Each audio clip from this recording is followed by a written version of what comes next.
भैया की तरफ से बहुत पुरस्कार।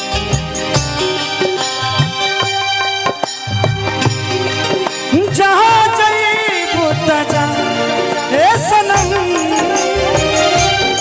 तेके जिंदगी भभा फिर जखम